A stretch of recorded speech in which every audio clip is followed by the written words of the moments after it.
My great fellow Americans, earlier today, on the eve of the Thanksgiving holiday, two members of the National Guard serving in Washington, D.C., were shot at point-blank range in a monstrous ambush-style attack just steps away from the White House. They had been deputized as part of the most successful public safety and national security mission in the history of our nation's capital, the D.C. Safe and Beautiful Task Force, which has achieved an unprecedented reduction in violent crime and crimes of all type. This heinous assault was an act of evil, an act of hatred, and an act of terror. It was a crime against our entire nation. It was a crime against humanity. The hearts of all Americans tonight are with those two members of the West Virginia National Guard and their families. The love of our entire country is pouring out for them, and we are lifting them up in our prayers. As we are filled with anguish and grief for those who were shot, we're also filled with righteous anger and ferocious resolve. As President of the United States, I am determined to ensure that the animal who perpetrated this atrocity pays the steepest possible price. I can report tonight that based on the best available information, the Department of Homeland Security is confident that the suspect in custody is a foreigner who entered our country from Afghanistan, a hellhole on earth. He was flown in by the Biden administration in September 2021 on those infamous flights that everybody was talking about. Nobody knew who was coming in. Nobody knew anything about it. His status was extended under legislation signed by President Biden, a disastrous president, the worst in the history of our country. This attack underscores the single greatest national security threat facing our nation. The last administration let in 20 million unknown and unvetted foreigners from all over the world, from places that you don't want to even know about. No country can tolerate such a risk to our very survival.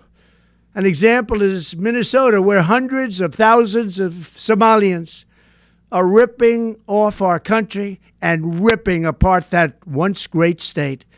Billions of dollars are lost, and gangs of Somalians come from a country that doesn't even have a government, no laws, no water, no military, no nothing.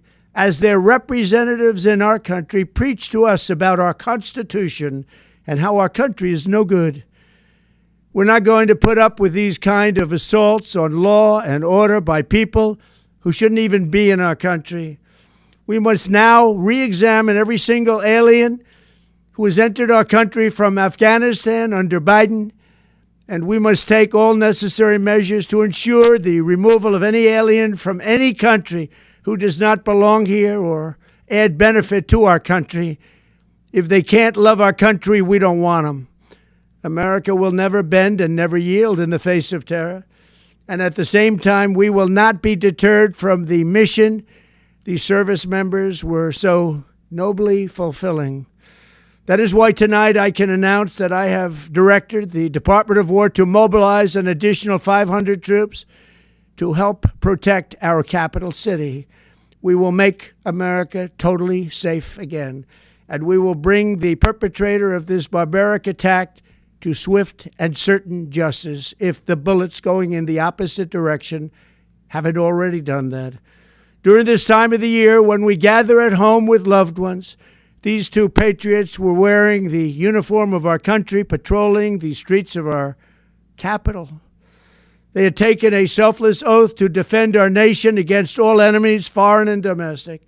And that is exactly what they were doing when they were gunned down in a savage attack. I want to express my extraordinary gratitude to every member of the United States military who is deployed tonight, at home and abroad. I also want to thank the Secret Service and the D.C. Metropolitan Police Department for their work today. This Thanksgiving, I ask every family to say a prayer for the two great heroes who were so horribly shot, and for their loved ones. Please say a prayer. May God bless them and comfort them, and may God bless and protect the United States of America. Thank you and good night.